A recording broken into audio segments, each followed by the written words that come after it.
Je vous propose qu'on redémarre. Je suis Élodie Fabre, je suis membre de l'association France au Travail 34. Je suis psychologue du travail, j'ai l'humble mission d'animer cette table ronde. Ce n'est pas dans mes prérequis, donc je suis une apprentie de la table ronde aujourd'hui. Alors, indulgence sera la bienvenue. Merci. Je vais présenter les personnes qui ont accepté de participer à cette table ronde et de nourrir les échanges autour de cette question du management.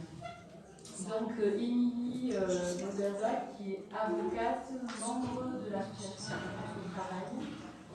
Monsieur Connor, dirigeant de la société ABC-IO, mandat CGPME et conseiller au Prud'homme, voilà, qui représente l'entreprise et le patron, l'employeur. Et je le remercie parce qu'ils ne sont pas nombreux. Parce que c'est le seul qui est venu. Ouais. Voilà. Ouais. Et que parler du management, c'est bien tous parler, c'est-à-dire direction et salariés professionnels. Aurore Cobion, qui est chargée de mission à l'ARAC. L'ARAC, c'est l'Association régionale pour l'amélioration des conditions de travail. Et ensuite, Hervé Avocat, qui est délégué CHSCT à la Poste et militant syndical. Je n'ai pas une même. Alors, je vais tâcher de planter le décor en même temps avec une réflexion que j'ai eue en amont et évidemment qui est confortée par ce qui a été dit pendant la conférence, mais qui peut aussi bouger. Donc mon cerveau a travaillé en même temps pour essayer de planter le décor. L'idée, c'est dans cette table ronde, c'est d'aborder comment on peut manager autrement aujourd'hui, en sachant que effectivement il y a ce lien, cette clause de subordination et que la réponse elle sera pas forcément là. En tout cas, c'est qu'est-ce qui se passe aujourd'hui et au travers des témoignages des personnes qui sont présentes, c'est qu'est-ce qui se fait concrètement dans les environnements dans lesquels ils exercent leur activité. Comment ils re-questionnent ces questions-là, c'est-à-dire la pratique managériale, en sachant que le management, c'est le management du travail, c'est le management des équipes, et qu'on sait aujourd'hui que c'est un des remparts contre les risques psychosociaux, contre les effets sur la santé et contre la dégradation de sa relation, de son rapport au travail. Voilà comment moi je vois les choses. Et du coup, c'est de par la posture et de par l'organisation, forcément, on peut aujourd'hui soit prévenir, préserver et être garant de la santé au travail, ou au contraire, on peut augmenter les risques, on peut envenimer les situations et on peut accroître les tensions. Et c'est vrai que la place de celui qui manage le travail et qui manage une équipe, eh ben, il est dans une place où en permanence il faut qu'il régule les tensions entre les exigences de l'entreprise et les exigences effectivement des salariés. Voilà. Et je pense que ce qui est intéressant, c'est que chacun puisse apporter un témoignage sur à la fois quels sont les freins, les écueils qu'ils ont rencontrés pour manager autrement et en même temps quelles sont les initiatives. Alors on dit qu'il y a une énorme inventivité de la part des consultants sur comment on manage aujourd'hui dans les entreprises.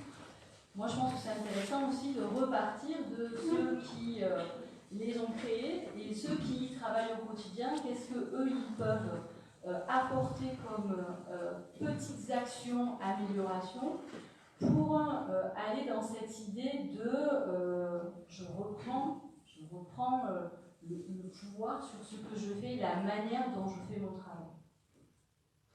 Voilà, j'ai planté le décor. Hervé, vous voulez bien démarrer? Plaisir. Allez. Donc, bonjour, je m'appelle Hervé Arroca, je suis facteur, donc je travaille à la Poste. Je suis également donc, représentant syndical CGT, et donc à ce titre, j'ai été amené à être membre de plusieurs CHSCT. Voilà. Et enfin, je ne sais pas si on fait court, on lance juste le truc. Ouais, synthétique vu le temps. Oui. Non, mais enfin, j'avais préparé des notes, je voulais faire l'historique de ce qui se passe, ce qui s'est passé à la Poste avec les vagues de suicide, etc. Mais je pense que tous ici, on est peu ou prou dans le même cas, dans les mêmes causes produisant les mêmes effets. Encore que certaines données spécifiques à la Poste sont formidables. Quand on parle de taylorisation du travail, on atteint, enfin, si on peut discuter tout à l'heure, je vous en parlerai, avec l'intelligence artificielle, des saumons à la Poste. Enfin, bon, voilà. Ce qu'on peut déplorer déjà en ouverture, c'est quand même la disparition des CHSCT, qui à la Poste précisément donc, ont été créés en 2011, très tardivement donc, enfin de droit privé j'entends, mais qui ont été reconduits pour 4 ans, paradoxalement, là où ailleurs ils ont été supprimés. Bon, le CHSCT effectivement était le lieu de la santé et de la sécurité au travail et des améliorations des conditions de travail, évidemment, ce qu'on oublie souvent. Et en parlant de biens de subordination, c'était quand même un lieu où institutionnellement, les représentants n'étaient pas soumis à ce lien de subordination, et ça c'est quand même très important. C'est-à-dire comment, effectivement, le lien de subordination, enfin encore que, on est quand même, enfin tout à l'heure on parlait des organisations syndicales, je ne sais pas comment ça se passe ailleurs, mais c'est quand même quelque chose dans les rapports de domination dans l'entreprise qu'on a tendance à réfréner, bien évidemment. Hein, enfin, je veux dire, la création des collectifs repose justement pour contrecarrer ce lien de subordination, bien évidemment. Donc, concrètement, sur le travail qui a été mené à cette société à la Poste, ça nous a permis d'avancer beaucoup dans la compréhension, parce qu'effectivement, la plupart du temps, on était heurté à. Enfin, on se heurtait, les RPS existaient depuis longtemps, mais nous, quand on a commencé à en entendre parler, à la fin des années 2005-2010, c'était quelque chose de nouveau qu'on ne connaissait pas, etc., avec lesquels on s'est familiarisé, notamment aussi par les expertises qui ont été menées par des sociologues, par des psychologues du travail, à la demande des CHSCT, à la défaveur de réorganisation qui, enfin, ce que vous disiez, enfin, tout ce que je pourrais dire sur la Poste reprend intégralement ce que vous avez dit précédemment, c'est-à-dire que les réorganisations qui sont opérées à marche forcée, sans justification, comment dire, objective des choses, tous les 2 ans, par décret, quoi. Je veux dire, une réorganisation avait lieu, peu importe que ça se passe très bien précédemment, peu importe qu'il n'y ait pas lieu de la mener, et toujours avec, bien sûr, de la reprise de productivité, etc., qui fait qu'on est passé donc, de 350 000 à 270 000 salariés, enfin salariés fonctionnaires, en l'espace de moins de 10 ans, quoi. Et donc, enfin, la conséquence, ça a été quand on dit aggravation des conditions de travail, c'est un euphémisme, ça a été une catastrophe sociale, après je veux dire des burn-out, du stress permanent, enfin des choses qu'on a vues, qu'on a vécues aussi, et contre lesquelles on a eu beaucoup de difficultés, effectivement, à lutter.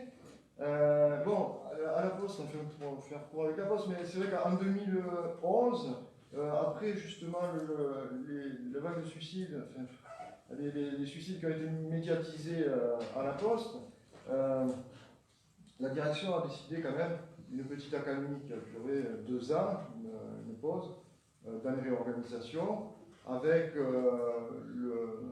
la nomination d'un rapporteur, M. Jean Caspar, pour le nommer, qui est venu à Montpellier, que j'ai eu l'occasion de rencontrer et avec lequel les choses ne sont pas nécessairement bien passées, parce que, effectivement, je veux dire que, voilà, ce qu'on observait beaucoup, c'était le déni de la part de direction, ça c'est une évidence, mais également le fait de relativiser les RPS, de dire oui, mais, voilà, hein, sauf que, je veux dire, le fait de relativiser, enfin, on pourrait inverser les choses.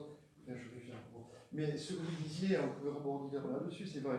en fin de compte, la source de beaucoup de choses trouve sa source dans les entreprises. Et justement, le malaise général, enfin, toutes les choses qu'on vit, commence essentiellement là-dedans. C'est-à-dire qu'un salarié qui est confronté à de la souffrance au travail ne la laisse pas en sortant de l'atelier, de l'usine, ou voilà, quoi. Je veux dire, il l'amène chez lui, il est agressif, ça se passe mal dans sa famille, etc. Alors effectivement qu'il a des problèmes en dehors, mais qui de la poule ou de l'œuf, quoi, voilà, la question est posée. Enfin, je sais pas, moi je peux pas. Est-ce qu'aujourd'hui, à la Poste, l'intériorisation de la souffrance, on peut la décrire de la même manière que Daniel Linhart l'a fait? Est-ce que le collectif peut encore permettre de partager? Est-ce qu'il est solidaire ou est-ce qu'il est, inhibé? Disons que là où le collectif arrive à se mettre en place, et là je parle en tant que représentant syndical, là où le collectif arrive à se mettre en place, ça a quand même des effets bénéfiques sur le moral des agents. Hein.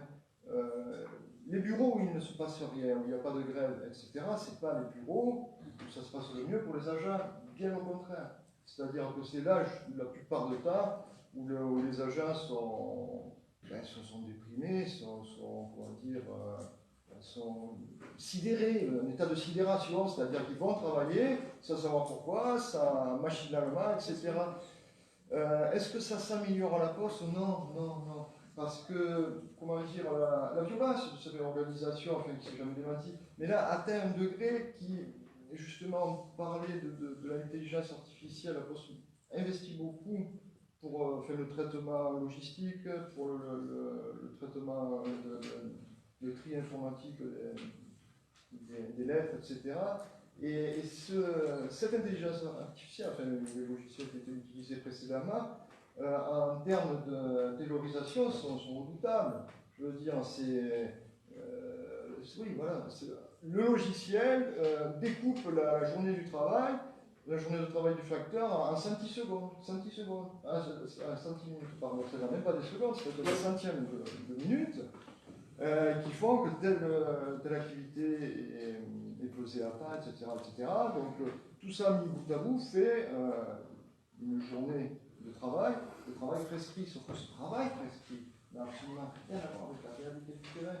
Mais je veux dire, tout le monde le sait, tout le monde le constate, je veux dire, c'est une évidence, et malgré cela, il y a comme une espèce de volonté de croire dans ces logiciels, de dire mais c'est comme ça, et c'est ce qui a conduit les graves dérives, c'est-à-dire que les agents eux-mêmes ne comprenaient pas qu'ils n'y arrivent pas, alors que c'était calculé. 1 plus 1 égale 2, personne ne peut aller à compte d'une vérité scientifique, pour reprendre mon mot. Mais bon, la réalité du terrain, c'est ça, c'est-à-dire c'est que les tournées quotidiennement dépassaient de 1 heure, 2 heures, voire en plus. La réaction du management vis-à-vis de ces dépassements était autoritaire, violente parfois, c'est-à-dire des recours aux sanctions, du harcèlement qui s'est apparenté comme tel quand on a été au tribunal pour quelques rares cas isolés, quoi, si vous voulez, qui se sont révélés être du harcèlement effectivement, jugés comme tel. Bon, enfin quand on a dit ça, on n'a rien dit non plus, parce que qu'est-ce qui change? Rien, c'est-à-dire que je vais prendre très vite fait. L'exemple du bureau de poste de Latte, dont j'étais le secrétaire l'an dernier. Bon, Latte, il y a 5 ans, a été réorganisé. Et enfin, il faut savoir que les établissements regroupent plusieurs sites. Donc Latte était un site, il y avait Monbio, il y avait Palavas, il y avait la Grande Motte. Tous ces sites ont été ramenés à Latte. Voilà. Pour des questions d'économie d'échelle, d'économie d'immobilier, bon, ça posait des problèmes énormes en termes de place, de conditions de travail sur place, etc. Et il y a 4 ans après, on renvoie ces agents sur leur commune d'origine. Dans l'intervalle, je prends l'exemple du bureau de Monbio, qui était un bureau assez grand, d'une 60aine de salariés, d'agents. Ils avaient un bureau avec des casiers, une salle de pause, avec tout ce qui constituait un bureau, quoi, des bureaux pour les chefs, un encadrement sur place, etc. Et là, ils retournent à Monbio en face, de l'autre côté du parking de leur ancien bureau, dans un hangar.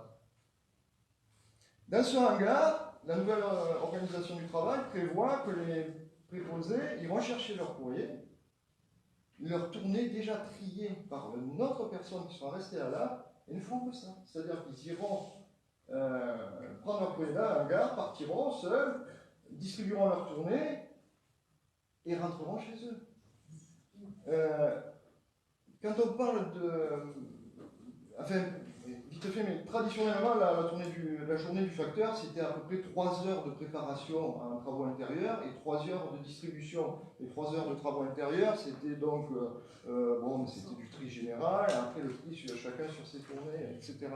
Il faut savoir que maintenant, avec les nouvelles machines, le tri arrive déjà trié par tournée, mais dans le sens de la tournée. C'est-à-dire que les machines sont assez efficaces pour classer les lettres dans le sens de la tournée. C'est-à-dire que le tri général, le tri par tournée, a été grandement diminué. Toutes les lettres passent pas, donc c'est pour ça qu'il reste encore un peu, mais enfin, les choses s'améliorent et à terme ça passera. Et donc la reprise de productivité, elle se fait là-dessus. C'est-à-dire qu'une personne va préparer plusieurs tournées, puisqu'elles arrivent déjà pour les envoyer dans des hangars, et les facteurs viendront, prendront leur tournée et partiront distribuer. Sauf que la nature même du travail, je veux dire, c'est cette heure de distribution, par toute, je veux dire, par tous les temps, par qu'il pleuve, qu'il neige, qu'il fasse chaud, froid, etc. Et toujours cette injonction au cadastre, à la rapidité, c'est-à-dire que les tournées ne sont pas calculées pour permettre justement les échanges sociaux qu'on rencontre tous les jours, pour permettre de discuter avec les gens, pour permettre de s'arrêter, boire quand on a soif ou quoi que ce soit. Les journées de travail sont prévues pour qu'on ne puisse pas lever le nez du bilan avec une intériorisation là, pour le coup. Mais là, on peut parler presque de Foucault et de notre petit com de Bentham. C'est-à-dire qu'on a des smartphones, vous savez, où on fait, et donc on flash chaque recommandé, etc. Sauf qu'on est surveillé indirectement, et donc on se sent toujours surveillé. C'est-à-dire qu'on a beau être au fin fond de la nature, on a beau être seul sur sa tournée, etc. On n'en demeure pas moins, il y a un œil au-dessus de nous qui nous surveille, quoi. C'est ça qui se passe. Et bon, toujours est-il que, pour conclure sur cette nature du travail, cette déshumanisation du métier, je veux dire, elle est là maximale, c'est-à-dire que le facteur ne sert plus à rien. Il est absolument interchangeable, et ça, on peut également, voir avec la Poste la stratégie d'entreprise, comme c'est un grand groupe, n'est-ce pas? Mais on ne peut pas dissocier cette déshumanisation, cette interchangeabilité des individus avec la précarisation qui se met en place de manière massive. C'est-à-dire que le tiers des effectifs est CDD, intérim, et avec un turnover incroyable.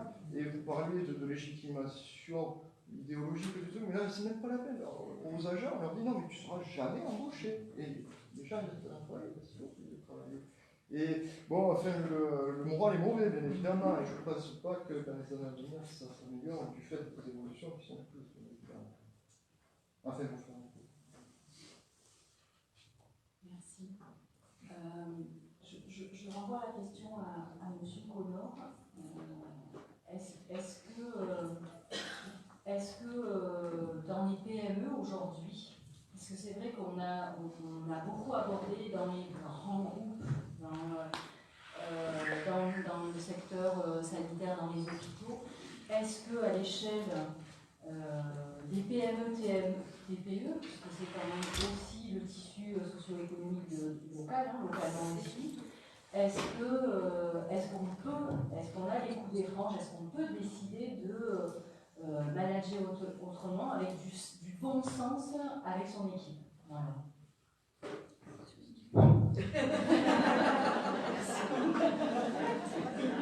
Ah, mais c'est une bonne nouvelle.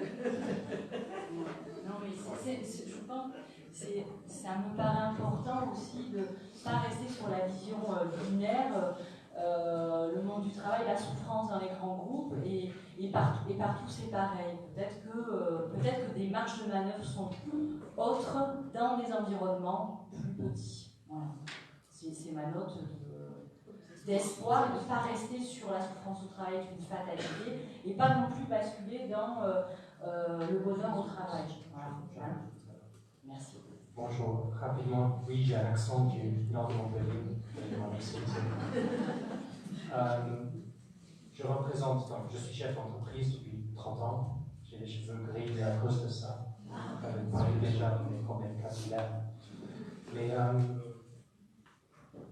la question, est-ce qu'on peut manager autrement? Bon, je ne sais pas si je vais prendre 5 minutes pour dire ce que je pense du management, mais 5, j'aime bien être synthétique.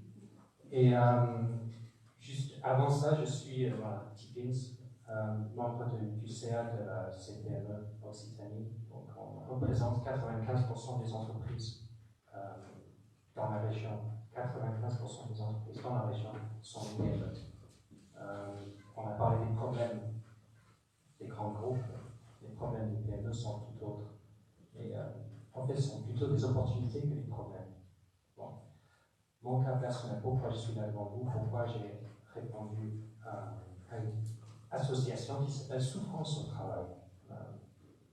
Ce qui est curieux, le mot souffrance est déjà analysable. Qu'est-ce qu'une souffrance? Est-ce qu'on peut souffrir de manière liée à chacun, ou est-ce qu'une souffrance est individuelle? Je pense que la réponse est dans la question. Mon entreprise, j'ai commencé en 1989. La plupart d'entre vous n'êtes pas nés, je suppose. Et sur mon parcours, j'ai racheté. Donc j'ai grandi, j'avais 5, 10, 15 salariés. J'ai racheté une autre entreprise. Donc j'ai intégré le personnel. Le changement d'un patron, le changement d'un style de management pour deux équipes qui se rencontrent est un choc émotionnel extrême. Je continue le parcours. Plus tard, j'ai racheté une autre entreprise et on a appris que ce choc émotionnel est très très important. Au bout de mon parcours, mes cheveux sont devenus gris, la plupart sont tombés. Et au bout de ce parcours, par l'histoire rapide que je vais raconter tout de suite, je me suis inscrit comme conseiller au prud'homme pour ne pas faire les mêmes erreurs que j'ai faites par le passé. Alors, la première fusion d'une entreprise, on intègre le personnel, on a un autre style de management, on a une façon d'aborder, de donner des instructions, de créer une fiche de poste, relayer la mission de la personne qui n'était pas la même. Cette personne et moi sommes clashés. J'ai eu des mots très durs parce que cette personne ne travaillait pas de la même manière que les autres équipiers. Elle n'a pas su s'adapter. J'ai surtout pas su l'intégrer, peut-être. Elle est partie entre les mains de la médecine du travail. Je n'ai pas de mots assez durs pour cette institution qui a failli dans sa mission de protéger un salarié, et de protéger surtout le patron, parce que le patron a eu tort, forcément. On a constaté un problème de burn-out à mes torts. Je reconnais que j'ai été brutal, j'ai été très dur parce que je n'obtenais pas de cette personne en particulier ce que j'obtenais des autres personnes. Ça m'a fait vraiment un grand choc émotionnel. J'adore toujours cette personne, je la connais toujours, on se fréquente. On a eu donc une rupture violente, mais autant pour moi que pour elle. On peut revenir aussi sur le lien de subordination, j'entends bien. Je reviendrai dessus très rapidement aussi. Donc, je viens sur un background, anglais, pardon, de management, tiens, mais c'est italien, management. Vous connaissez l'étymologie du mot management? Non. Managere. C'est qui vient en fait du latin, la main. Ensuite, managere, c'est contrôler les chevaux dans un manège. Donc, vous avez toujours le mot manège en français, les chevaux encore, si on veut. c'est donner les ordres, les chevaux doivent obéir aux pieds, aux mains, aux instructions du manager. Donc, voilà mon parcours. Pourquoi je suis devenu juge au prud'homme, c'est pour aider les autres chefs d'entreprise à prévenir les problèmes qui peuvent surgir extrêmement vite, qui causent une souffrance non seulement des salariés, mais de l'ensemble de l'entreprise et aussi du chef d'entreprise, s'il est un peu humain. J'ai compris que donner des instructions très directives, très dures, ce n'est pas une bonne chose. J'ai compris que ne pas donner d'instructions du tout, ce n'est pas une bonne chose du tout. Donc, une fiche de poste qui, quelque part, crée les lignes de cette lien de subordination. Je vous donne les solutions et créées à 4 mains. Lors de l'entretien individuel, on prend la fiche de poste, on dit est-ce que ça correspond à ce que vous avez fait cette année? Oui ou non? Quelle ligne correspond? Qu'est-ce que vous avez fait de plus? Qu'est-ce qu'on doit reconnaître de plus? Il ou elle va dire j'ai travaillé sur tel projet, tel projet, tel projet. J'ai acquis telle compétence, j'ai reçu cette formation, on va l'inscrire dans la fiche de poste. Cette fiche de poste devient donc évolutive, avec un dialogue entre le manager et le salarié. On a parlé très rapidement de l'entreprise libérée. L'entreprise libérée, c'est un des outils de l'entreprise libérée. C'est cet échange non seulement sur l'entretien annuel standardisé, mais un entretien individuel dynamique. C'est-à-dire, chacun doit apporter sa pierre à l'édifice de cette fiche de poste qui est évolutive. Dernier point. Je préférerais écouter les questions que raconter ma vie. Mais juste une idée de plus pour répondre à ce lien de subordination tellement décrié depuis 5 minutes. Est-ce que vous savez lire un bilan? Oui ou non? Non. Oui? Bon, j'en ai eu 30, donc ça va. On a 2 parties d'un bilan. Donc 4 parties en fait. Vous avez l'actif, le passif, le bilan et le compte de résultat, avec les revenus et les charges. Où se trouvent les salariés? Dans les charges. Oui. Pourquoi? Et on revient, c'est toujours la faute des Italiens. Mais la double comptabilité était inventée par les marins à Gênes, lors des échanges de tissus. Ils nous ont donné les jeans d'aujourd'hui. Ça vient de là, vous savez, passer l'histoire qui passe par Nîmes, etc. Mais les salariés sont dans la partie charge. Imaginez que vous mettez les salariés dans la partie active. Et ça change tout, non? Imaginez, on ne considère pas comme un variable d'ajustement comme les frais de déplacement, quelque chose comme ça, le salarié, les frais de déplacement, le photocopieur. Bon, on les met sur la même ligne, c'est salarié, photocopieur. Et on peut considérer peut-être, c'est une idée, comme un actif dans l'entreprise. Donc l'actif, qu'est-ce que c'est? C'est ce que l'entreprise possède. Mais on possède du talent, on possède du savoir-faire. Ça existe déjà avec une grande entreprise qui s'appelle le PSG. Neymar est inscrit dans l'actif de la société, il a une valeur. Mais, donc c'est possible. Imaginons qu'on a un actif de A30 dans une entreprise qui a un capital de 100 000 euros, qui fait des bénéfices avec la chiffre d'affaires de 3 millions, qui fait un bénéfice de 300 000, ce qui est normal, 10%. Le 30 peut être inscrit comme, dans une scope, une partie de rétribution, d'allocation de bénéfices d'une entreprise. C'est juste une idée, mais ça peut marcher si on veut.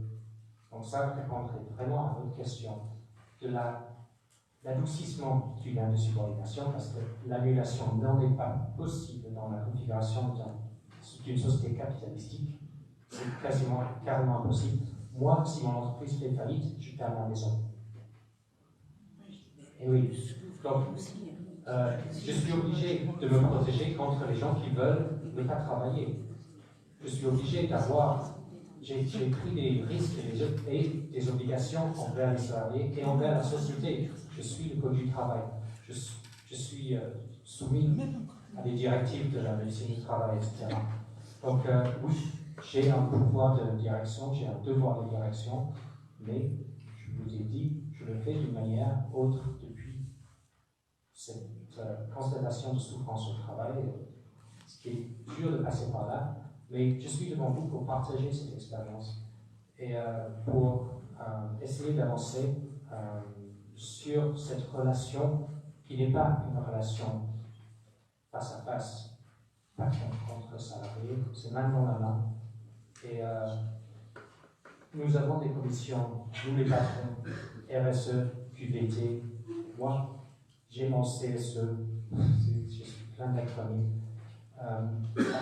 On a vraiment la possibilité d'offrir une bonne ambiance de travail, surtout de la reconnaissance, de la sécurité, de l'ambiance du travail pour les salariés. C'est ce qui manque sûrement à la Poste, à l'éducation nationale, c'est ce niveau de reconnaissance qui est très important. On ne parle pas de la sécurité du salaire, donc le licenciement est vraiment très très grave, on perd son emploi. Mais si on peut sécuriser ça, on a besoin quand même de pouvoir de direction. Je commence à dire n'importe quoi, donc j'arrête et j'invite vos questions après avoir écouté les personnes à gauche et à droite de moi qui ont sûrement des choses plus intelligentes à dire. Merci.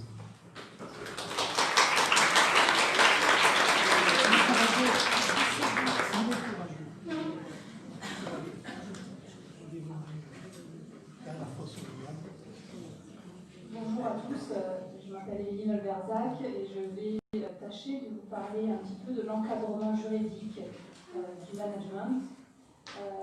Le management, il est lié, comme on a pu en parler ce matin, à ce lien de subordination. Le lien de subordination qui caractérise même l'existence et l'essence du contrat de travail, puisque justement le contrat de travail est un contrat particulier. C'est un des seuls contrats d'ailleurs où existe le lien de subordination aussi fort. Et c'est d'ailleurs à cause ou en raison de ce lien de subordination que le législateur a développé une multitude de lois et qu'on a le code du travail qui est très épais aujourd'hui. C'est justement pour compenser ce déséquilibre causé par le lien de subordination. Effectivement, la relation de travail est fondée sur un déséquilibre. L'employeur a une domination par rapport aux salariés. Et le management est une application finalement de ce lien de subordination. Alors, j'ai refait une petite recherche et le mot management n'existe pas dans le code du travail. Il n'y est pas. Est-ce que ça veut dire pour autant qu'on peut faire ce qu'on veut en matière de management? Non, vous devez vous en douter. Le code nous donne quelques lignes de conduite. Il y a notamment 3 articles sur lesquels on peut se reposer. 3 articles dans le code du travail. Le premier, c'est que le contrat de travail s'exécute de bonne foi. Le contrat de travail s'exécute de bonne foi, et ça de part et d'autre. C'est-à-dire que le salarié doit avoir une exécution loyale du contrat de travail, mais également l'employeur également. Et je pense que peut-être tout, dans le meilleur des mondes, pourrait uniquement suffire avec ce seul article. Le contrat de travail s'exécute de bonne foi, et finalement on n'aurait pas besoin de pages et de pages et de lignes dans le code. Le second article qui encadre un petit peu le management, c'est que l'employeur doit prendre les mesures nécessaires pour assurer la sécurité et protéger la santé physique et mentale des travailleurs. Donc c'est cette deuxième règle, on va le voir, qui est très importante. Et enfin, le troisième article, aucun salarié ne doit subir des agissements répétés de harcèlement moral. Et souvent, quand on parle de management, vient assez vite le mot harcèlement moral. J'ai été harcelés, et on va justement voir quels sont les contours de la définition du harcèlement moral et finalement où sont les limites du management en entreprise, puisque c'est justement ce qui permet à l'heure actuelle, et tant que le lien de subordination existera, de déterminer où peut s'arrêter le management. Le harcèlement moral, dans le Code du travail, il a une définition qui est extrêmement large. On nous parle d'agissement répété, de dégradation des conditions de travail, on nous parle d'atteinte au droit et à la dignité, d'altération de la santé physique et mentale, ou encore on nous dit que c'est le fait de compromettre l'avenir professionnel du salarié. Cette définition, elle est très large et finalement aussi très vague. En lisant la définition du Code du travail, je vous ai épargné une lecture complète, finalement on ne comprend pas bien ce qu'est le harcèlement moral et comment il peut se déterminer. Le harcèlement moral, il peut avoir souvent deux origines. Soit il est issu du comportement d'un ou de plusieurs individus, ce qu'on appelle l'approche personnelle. Dans ce cas-là, ça peut être le supérieur hiérarchique qui harcèle son subordonné, mais ça peut aussi être un collègue qui harcèle un autre collègue. Ce n'est pas forcément un lien vertical. Le harcèlement moral, il est aussi lié à l'environnement de travail. Dans ce cas-là, on parle d'approche organisationnelle, et c'est ce dont vous avez parlé, Nina, beaucoup ce matin. Dans ce cas, ce sont des méthodes de gestion qui peuvent caractériser un harcèlement. Et par exemple, moi j'ai eu le cas, c'est dans un magasin de vêtements, une salariée ne s'entendait pas avec sa supérieure hiérarchique. Donc elle subissait des agissements qu'elle considérait comme du harcèlement moral. Elle en a fait part au directeur du magasin. Donc a décidé le directeur du magasin, il dit très bien, vous ne vous entendez pas, vous avez maintenant interdiction de vous parler. Vous avez interdiction de vous parler, et donc, qu'est-ce qu'elle faisait? Elle communiquait uniquement au moyen de petits papiers. Donc la supérieure hiérarchique écrivait des instructions quoi faire, et la salariée répondait, effectivement, j'ai mis en réunion, j'ai répondu, oui, c'est un cas réel. C'est un cas réel. Donc bien évidemment, vous imaginez la disposition de souffrance et d'isolement subie par la salariée à ce moment-là. Donc il y a eu un procès, un contentieux, où les juges ont reconnu effectivement que cet isolement et le fait de cette interdiction de parler constituait bien du harcèlement moral. Et là, finalement, c'est vraiment du harcèlement managérial. C'est-à-dire que c'est la méthode de management qui ne correspond pas et qui porte atteinte à la salariée. Le harcèlement managérial, alors c'est dans des cas un petit peu plus particuliers, mais peut être mis en œuvre également ce qu'on appelle le way out. Donc c'est pour sortir un salarié de l'entreprise. Donc dans ce cas-là, au lieu d'organiser une mode de rupture autorisée, on met en œuvre des possibilités des agissements de harcèlement moral pour que le salarié sorte de l'entreprise. Et j'ai d'ailleurs eu un dossier comme cela pour un grand groupe de clubs de vacances même international, où un salarié qui avait de très bons résultats, qui était un des meilleurs d'ailleurs en France, c'était un commercial, c'était un des meilleurs en France, et d'un seul coup il se rend compte que sa relation de travail ne va plus, ça ne va pas, il y a des sanctions injustifiées, plus rien ne va, on lui demande de se changer de secteur du jour au lendemain. Et par hasard, il télécharge sur le site intranet de l'entreprise un document, et ce document en réalité était un audit prévoyant la sortie de 10 effectifs, de 10 commerciaux. Donc, pour l'instant, il y avait par exemple 20 commerciaux en France, et ce document, qui était fait par une entreprise extérieure, prévoyait la sortie de ces 10 commerciaux, donc tout était chiffré. On avait le coût financier de la sortie de ces commerciaux, et également l'étalement dans le temps. Donc fin 2015, il devrait en rester plus que 3, fin 2018, plus que 2. Donc ça peut paraître un petit peu improbable, mais donc bien évidemment il y a eu un contentieux et une procédure dans ce dossier-là. Les procédures sont très longues, vous savez, et ça nous a permis finalement, la longueur de cette procédure, de nous rendre compte que tout ce qui avait été prévu par l'employeur, qui avait chiffré finalement ces départs de commerciaux, a été réalisé. Et là encore, ça a été reconnu, bon, avec ce document qu'on avait au dossier, c'était bien évidemment plus facile, mais cet harcèlement managérial a été reconnu par la justice. Alors, quels sont les actes qui peuvent caractériser un harcèlement moral, puisqu'on a vu que le Code du travail ne donne pas de liste ou autre. Donc il faut que les actes soient répétés.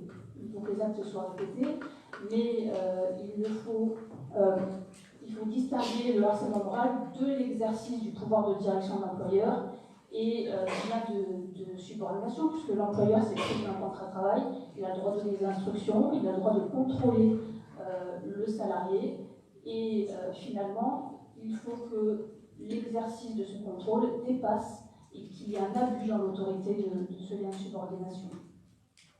Donc, pour vous donner des exemples, ça peut être une multitude de faits, ça peut être des faits pas graves s'ils sont seuls, mais s'ils deviennent répétés, ça peut devenir une situation de harcèlement. Par exemple, le fait pour un supérieur hiérarchique de rentrer dans un bureau, de ne pas dire bonjour au salarié. S'il le fait qu'une fois, c'est pas grave, mais si tous les jours, pendant un an, il rentre dans le bureau, il ne dit pas bonjour à son collègue, ça peut s'apparenter comme du harcèlement.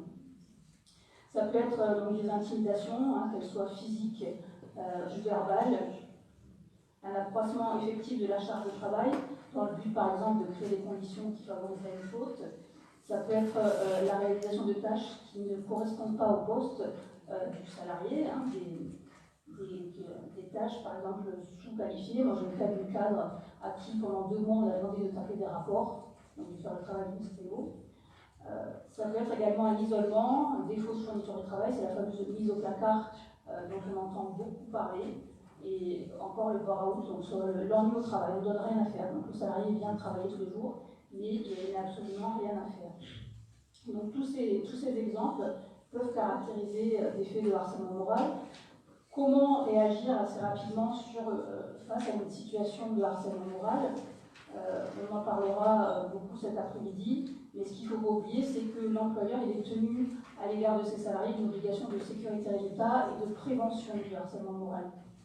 Donc le premier conseil que j'ai à donner lorsqu'on rencontre une situation de harcèlement moral, c'est déjà de ne pas rester seul. Parce que souvent, le phénomène même des agissements répétés entraîne à l'isolement du salarié, et c'est ce qu'il faut absolument rompre. Après, à l'intérieur de l'entreprise, il ne faut pas hésiter non plus d'alerter l'employeur et notamment de le rappeler à l'ordre sur une obligation de sécurité. Souvent, la situation se dégénère et si elle aurait pu être prise à temps et plus tôt, beaucoup de situations auraient pu être évitées. Souvent, d'ailleurs, quand on plaide des dossiers de harcèlement, les juges demandent aux salariés est-ce que vous avez prévenu l'employeur? Est-ce que vous l'avez dit les difficultés que vous rencontrez? Et si effectivement ce n'est pas le cas, dans le cas notamment d'un harcèlement vertical à un supérieur hiérarchique envers son salarié, son subalterne, l'employeur peut ne pas être au courant de la situation que suit. Donc ça, c'est une première étape, c'est effectivement d'alerter l'employeur. Une autre étape, c'est de se rapprocher des institutions représentatives du personnel, et du personnel, CHSCT, CSE, qui ont eux aussi, nous en parlerons cet après-midi, des moyens pour aider les salariés. Enfin, alerter également la médecine du travail. Et à l'extérieur de l'entreprise, il y a toujours la possibilité d'alerter l'inspection du travail et voir le cas échéant de saisir le conseil de prud'homme. Par rapport à ce qu'on peut penser, il n'est pas forcément obligé d'attendre que le contrat de travail soit rompu pour saisir le conseil de prud'homme. On peut saisir le conseil de prud'homme tout en étant lié à un contrat de travail. J'ai fini pour mon intervention, je resterai à vos questions si vous en avez.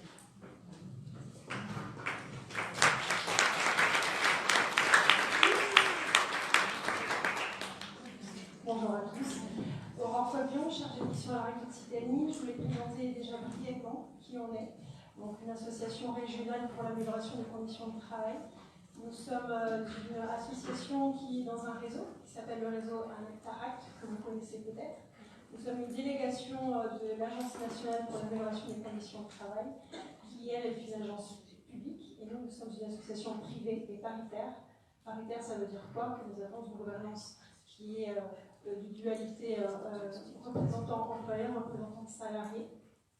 Et pour les 16 ARACT que nous sommes, régionales, qui est également dans les DOCOM, nous avons pour vocation de concevoir et diffuser des outils et des méthodes visant justement à concilier les conditions de travail des salariés et la performance des organisations des entreprises.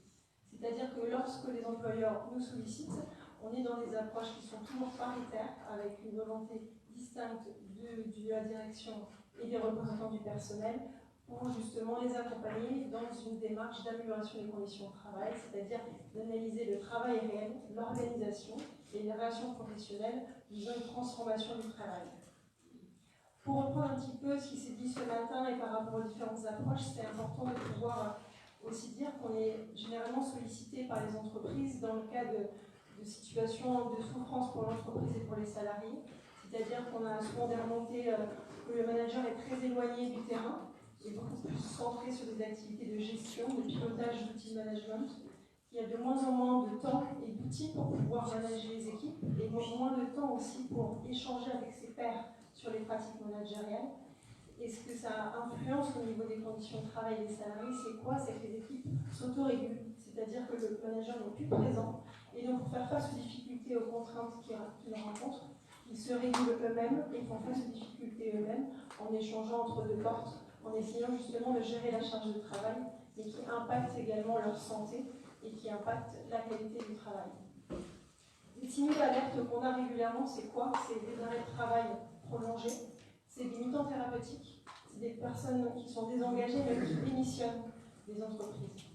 Et nous, pour faire face en fait à ces difficultés-là et pour être sur des pratiques managériales qui vont plus davantage développer le sens et l'engagement dans le travail, on les accompagne à des démarches qui visent justement à les questionner sur quels sont les facteurs d'engagement dans le travail. Qu'est-ce qui fait que vous pouvez faire un travail de qualité? Qu'est-ce qui fait que vous êtes empêché de faire du bon travail? Qu'est-ce qui vous permettrait d'améliorer vos conditions de travail? Ou autrement dit, quelles sont les contraintes que vous avez dans votre travail? Quels sont les leviers qui permettent la meilleure réalisation du travail? Et comment vous pouvez aussi parler du travail et agir dessus? Donc, tous ces questionnements-là qu'on pose aux entreprises, c'est quoi? C'est des démarches de qualité de vie au travail. La démarche qualité de vie au travail, vous entendez tous ce mot-là dans les actualités. Nous, notre cadre de référence, c'est l'accord national interprofessionnel signé par les partenaires sociaux en juin 2013, qui est un cadre de référence pour tous ceux qui veulent mettre en place des démarches de qualité de vie au travail qui visent quoi? Le travail, son contenu, et la possibilité au nom de faire du bon travail dans une bonne ambiance et dans le cadre de son organisation. Ça veut dire que ce sont des démarches qui visent à agir sur le contenu du travail, les relations professionnelles, l'évolution professionnelle, l'égalité professionnelle, la conciliation des temps de vie professionnelle et personnelle, d'avoir un management qui est participatif et également de la prévention des risques. C'est-à-dire que ce sont des démarches qui visent à comprendre quels sont ces facteurs de travail qui vont faciliter l'engagement des salariés. Et un des moyens, c'est quoi? C'est la capacité à s'exprimer et à agir sur son travail. Un des moyens que nous, on développe auprès de ces démarches pour les employeurs, c'est quoi? C'est des espaces de discussion sur le travail. Ces espaces de discussion, il en existe dans les entreprises, vous en connaissez tous. Vous avez des réunions d'information descendantes, vous pouvez avoir des groupes d'écoute, des groupes d'analyse de pratique, mais est-ce que vous parlez du travail, réellement du travail? Est-ce que ce sont des lieux pour transformer le travail? C'est ce qu'on parle d'espaces de discussion sur le travail, c'est-à-dire que ce sont des espaces collectifs où sont présents l'ensemble des professionnels pour échanger sur des situations de travail concrètes. Puisque le travail, comme on expliquait tout à l'heure, ce n'est pas la simple exécution de tâches, c'est faire face à des aléas, des inattendus dans le travail, et réguler face à des inattendus pour quand même réaliser son travail de qualité, et en même temps pour pouvoir éviter l'impact sur la santé. Et donc c'est mettre en visibilité les situations de travail qu'on a au quotidien.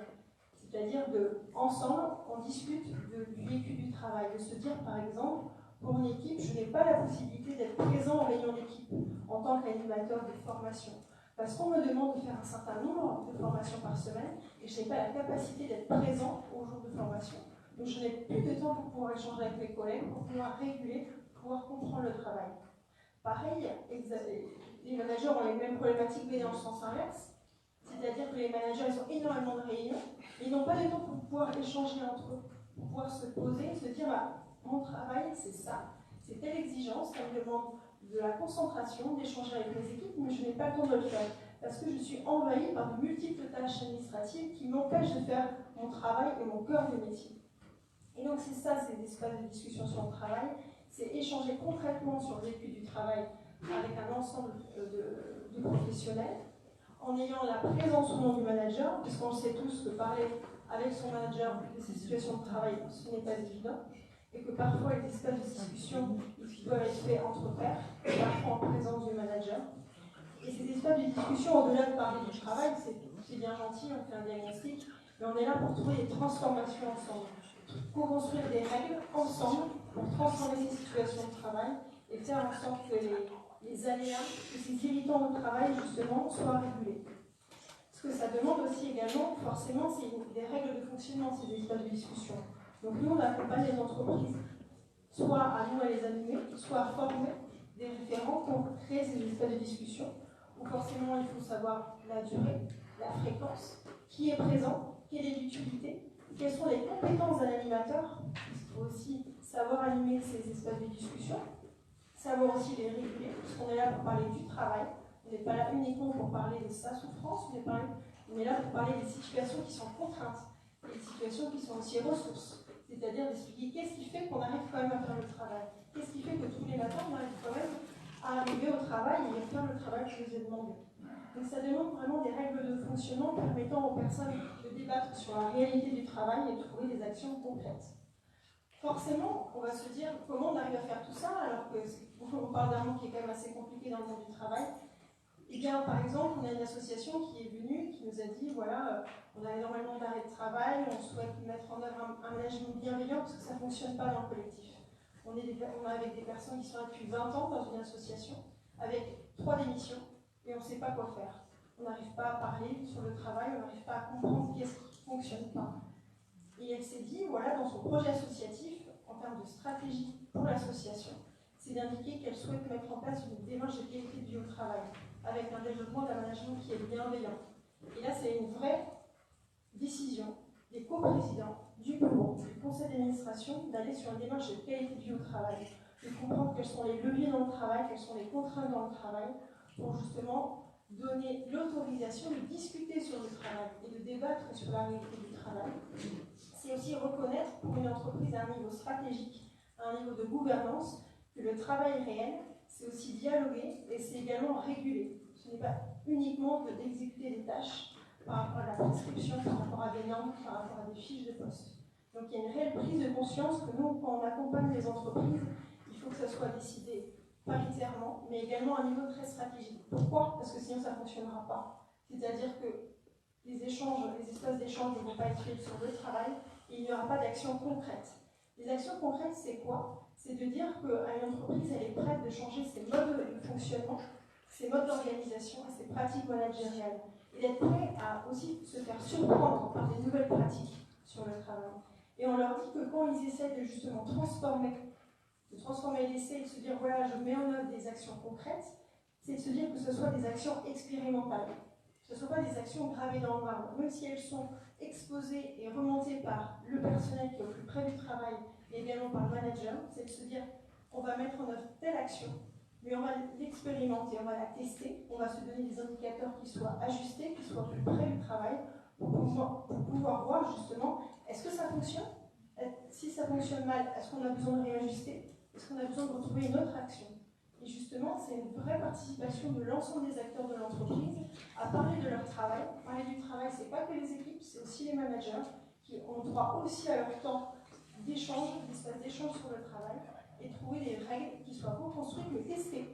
C'est de se dire on se donne le droit à l'erreur et à se dire que ces actions, peut-être qu'en modifiant nos pratiques d'organisation managériale, ça ne va pas fonctionner, mais pourquoi pas on va tester. On va voir ce qui fonctionne moins bien. Qu'est-ce qu'on pourrait reprendre et réaménager. Donc ça demande vraiment une vraie volonté politique, une vraie volonté de gouvernance, de vouloir redonner du pouvoir d'agir et des marges de manœuvre aux managers. Et pour le manager, c'est quoi aussi ? C'est redonner des pratiques managériales qui soient sur le management du travail. Le management du travail, c'est manager sur la réalité du travail, redonner du soutien organisationnel, redonner du soutien sur des régulations auprès des équipes. Avec cette possibilité donnée par l'organisation d'ouvrir sur des espaces de discussion, de pouvoir agir sur le travail, mais aussi avoir un manager qui soit formé à l'analyse du travail, à ce qui se passe dans la réalité du travail, et que son travail soit aussi reconnu et remonté auprès de la gouvernance pour aussi montrer c'est quoi sa réalité de travail et c'est quoi ses contraintes. Et forcément, je vous invite aussi à vous questionner sur vos propres espaces de discussion dans vos organisations. Est-ce que vous arrivez dans vos réunions, dans vos espaces d'échange, à parler vraiment de votre travail, de vos contraintes, de vos exigences? Est-ce que vous arrivez à transformer le travail, trouver des petites améliorations, mais qui vont avoir un impact même sur la stratégie d'entreprise?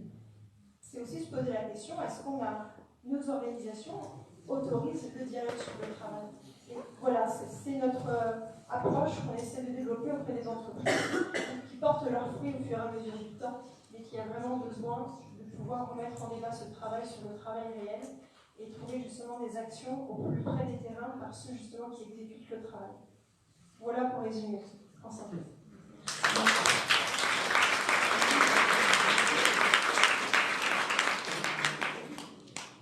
Il nous reste un quart d'heure pour que vous puissiez échanger avec les intervenants.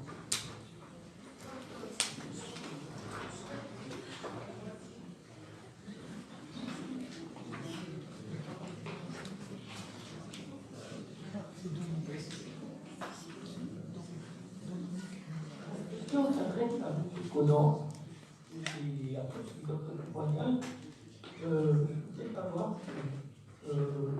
être au place de les salariés, vous avez des travailleurs handicapés, et si par hasard, vous ne considérez pas connaître que le grain de sable dans l'organisation. En tout cas, moi, je me considère comme un vrai grain de sable, puisque, bon, j'ai été recruté en 1987 avec la loi dans une grande entreprise nationalisée et que une adaptation de poste a été bagarre, je ne sais pas, que j'ai quitté l'éducation syndicale parce que, pour obtenir tout ça, il a fallu de bagarre, que la réorganisation de cette entreprise a fait que ça a été sur le dos des charges qui étaient faibles et que on nous a beaucoup de travail. On a mis en humanité. Et là, je passe à la retraite, je vais partir là. Je veux savoir si vous considérez, comme moi, que tout le monde ne doit pas avoir appris au travail. Il devrait, moi je l'ai vu comme lien de socialisation, un lien pour aller vers l'autre travail. Et je pense qu'il y a d'autres moyens et qu'il y a tout le monde, ou alors pour mettre vraiment les moyens et pouvoir vraiment l'organisation de l'entreprise. Parce que nous pouvons prendre en compte les difficultés de tout le monde. Synthèse, est-ce que les handicapés sont le grain de sable dans les entreprises? Alors, entreprise plus d'un salarié, obligation soit de se dédouaner, donc payer, ou d'intégrer une personne handicapée. Très bien. Déjà une réponse personnelle. J'ai des toilettes handicapées, j'ai un référent handicapé, j'ai un référent diversité. Je suis obligé de le faire, donc je l'ai fait. J'ai aussi recruté dans le passé une personne handicapée et je refusais des subventions qui allaient avec parce que j'ai considéré que j'ai simplement recruté une personne pour un poste final. Aujourd'hui, à l'heure actuelle, je n'ai pas de personnes handicapées, c'est juste les arrivées, les départs. Je n'ai jamais été lié à la vente encore. On en parle peu. Je vais être cru et franc. Je vous vois, vous, là devant moi. Je me dirais, je ne saurais pas quoi faire avec vous. Je n'ai pas la formation qui va avec. J'ai peut-être pas assez de compassion. Et je le dirai, je vous recevrai, je vous le dirai droit dans les yeux. Mais il est très, très, très difficile d'aborder cette question. Déjà, qu'est-ce qu'un handicap? Avant, j'avais un handicap plutôt moteur, ce n'était pas que. Donc, je reconnais l'obligation d'intégrer les personnes handicapées. J'ai même eu un gallois dans mon entreprise. entreprise. Donc, pour vous dire que j'ai fait des efforts.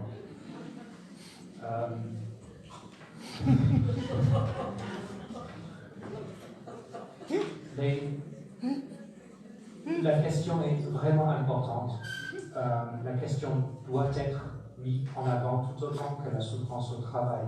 Si on en parle, ou la violence faite aux femmes, des choses comme ça, si on en parle, la société, petite S, grande S, peut vraiment l'aborder. Donc, ma réponse en tant que moi-même, donc vous allez poser des questions à moi, avec vous, avec votre handicap, je ne saurais pas quoi faire, très honnêtement. J'éviterai de vous recruter, simplement à cause de ça. Par contre, je l'ai fait dans le passé lorsque j'ai eu une personne avec un savoir-faire qui correspondait à un poste que j'avais à proposer. Je ne considérais absolument pas cette personne comme handicapée, je l'ai considérée comme un être humain tout simple. Voilà, déjà je me mets dedans, c'est un être humain tout simple, non, c'est n'importe quoi. C'est juste comme les autres, quoi. C'est pas différent. Donc, merci pour votre question. Je n'ai pas la réponse. Je reconnais mes obligations. Je reconnais que la société doit s'y pencher d'autant plus.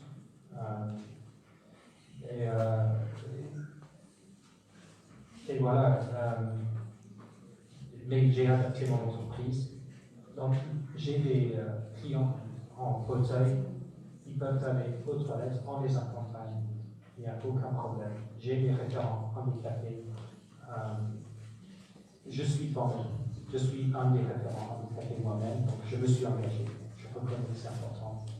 Mais la question est, vous avez la raison de la poser, je n'ai pas de réponse. Voilà, excusez-moi.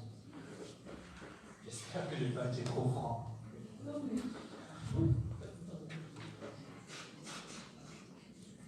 Moi, je ne sais pas, parce que bon, moi, je constate,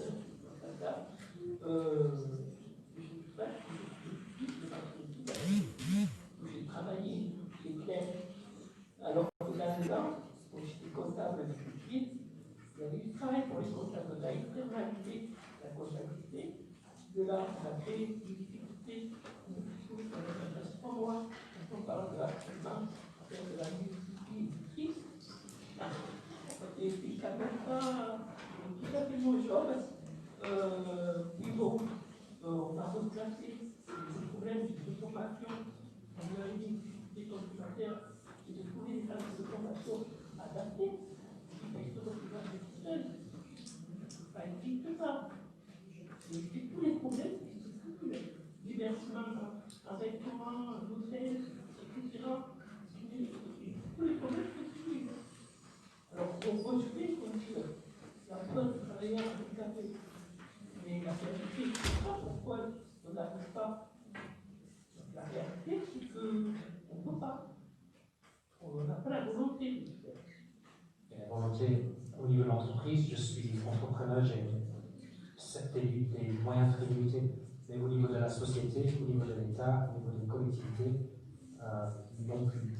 Donc, j'estime que j'ai un peu moins de responsabilité que la société dans son ensemble quand on parle d'accès aux mairies, aux institutions, aux bus, qu'on a vu dans le livre cette semaine.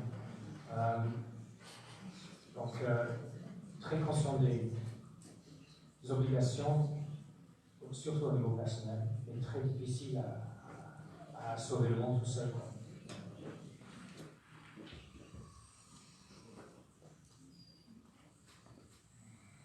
On a encore un peu de temps.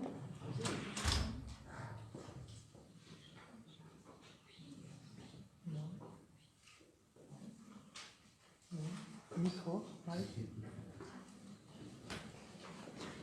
Mike Clotilde. Bonjour.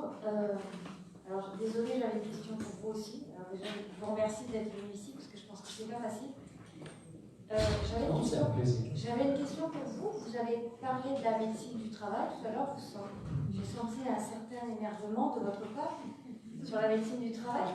Alors, je suis surprise et j'aimerais que vous alliez plus loin, puisqu'on a le rapport Lecoq qui est dans les tuyaux. Je ne comprends pas bien votre énervement et j'aimerais que vous me l'expliquiez, sachant que justement, le service de médecine de travail le plus gros du... Alors, je ne sais pas, il y a peut-être du personnel de la METRA aujourd'hui, je ne sais pas.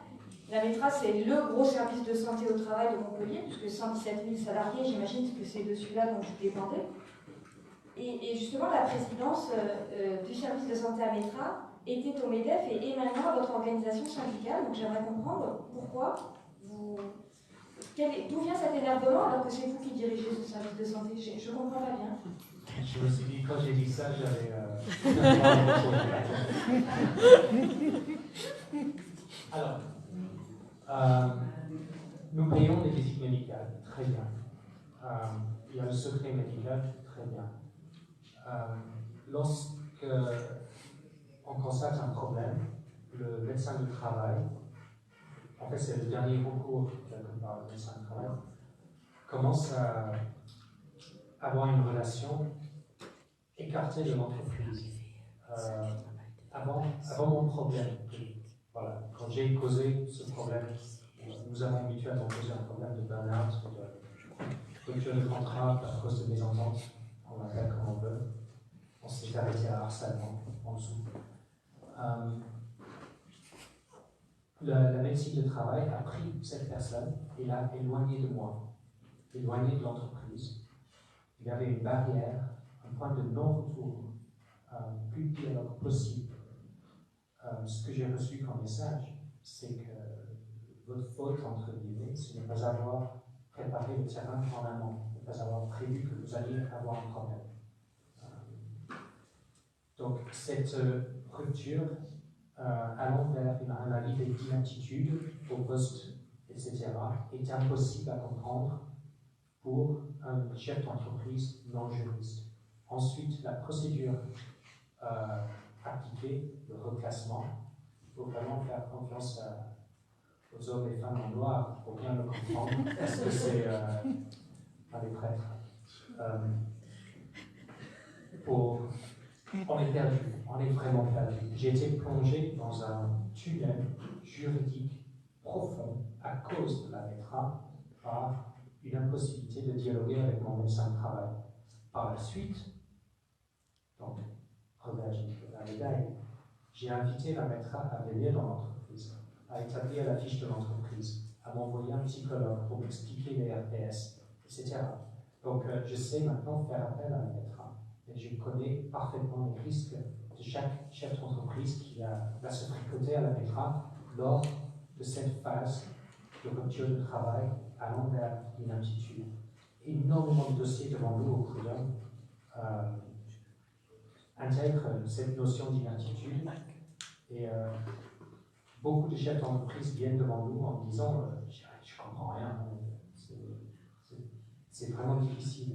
Donc, manque de dialogue, ces obligations qui sortent du terrain de la formation de base d'un chef d'entreprise, on ne comprend plus rien lorsqu'on la METRA commence à mettre son nez dedans. Donc, là, le message que je porte, c'est la prévention, réflexion en amont. Et oui, j'ai eu beaucoup de mal à échanger avec le METRA. Aujourd'hui, je sais le faire, je les prends en amont. Je dialogue avec mon médecin de travail. Le médecin de travail est venu dans l'entreprise, qui n'est pas le cas avant. Et j'encourage d'autres chefs d'entreprise à travers le syndicat de faire pareil. Donc là, je suis toujours dans le message de prévention. Mais c'est en chauffant avant qu'on arrive à avoir une règle pour laisser passer le message après. Donc merci pour votre question. Vous avez écouté attentivement. Alors, excusez-moi, je vous remercie pour votre réponse parce que c'est rare qu'on ait justement ce type de réponse qui montre justement l'intérêt d'un service de santé qui marche bien. Juste pour rappel dans la salle, parce que je serai à la dernière table ronde sur la prévention. En Occitanie, c'est les chiffres de la directe. Je vous les donne maintenant puisqu'on parle d'inaptitude. On parle de 14 000 inaptitudes en Occitanie par an. Et sur ces 14 000 inaptitudes, évidemment, vous envoyez beaucoup au prud'homme et vous envoyez peu, puisqu'on n'a plus que 15 jours pour faire appel. Mais le juriste me le dira tout à l'heure, j'imagine. Donc sur ces 14 000 inaptitudes, alors qu'il y a une obligation de reclassement de ces salariés, on en a 95% qui sont licenciés. Donc au final, on a environ 12 000 inaptitudes par an qui aboutissent à un licenciement en Occitanie. On a mis 2 ans avant d'obtenir ces chiffres. Et là, je vais faire la boucle avec ce que c'est énorme. Ça fait 1 toutes les 30 minutes, si vous calculez bien. Ça fait la boucle, justement, ça reste le meilleur moyen pour se débarrasser de quelqu'un qui est âgé, qui coûte cher à une entreprise. On a tout de même 30% de ces inaptitudes qui sont psychiques. Voilà. Donc il y a 30% des personnalités qui ont des problèmes, justement, de souffrance au travail, qui sont licenciés pour inaptitude. On est sur un vrai problème de société qui touche autant les employeurs que les salariés. Mais je ne vais pas déborder sur cet après-midi, on en parlera tout à l'heure. J'ai fait un petit teasing, ça vous donne envie de rester. J'ai une question pour la salle. Quelle entreprise dans l'Hérault a le plus d'arrêts de travail, qui enregistre le plus d'arrêts de travail? La mairie? La mairie de Montpellier? Pas la mairie, L'aglo. Pas l'aglo, mais ça pas loin. La CP. Le Conseil général. Non, allez. La CPA. La Métra? La CPAM. C'est marrant. Non, ça veut rien dire en fait. Non, ça veut rien dire en nombre de. On parle pas, excusez-moi, pardon. On ne peut pas parler en chiffres. On peut pas parler en nombre de chiffres comme ça dans l'absolu. On peut parler, si vous voulez, si vous parlez chiffres, on peut parler chiffres, mais je peux passer l'après-midi avec vous. Alors, vous voulez parler des services qui tapent le plus, où il y a le plus de problématiques, c'est ceux-là qui provoquent le plus de maladies professionnelles, le plus d'accidents du travail. C'est de ceux-là dont vous parlez? Ou du plus grand nombre de morts? Parce que ça, je peux vous le donner aussi. C'est le bâtiment. Voilà, bâtiment, plus grand nombre de morts, et puis derrière, le plus grand nombre d'accidents du travail et de maladies professionnelles. Les services de la santé, tout ce qui est santé privée, vient de doubler le bâtiment. Voilà. on est les premiers. Ah oui.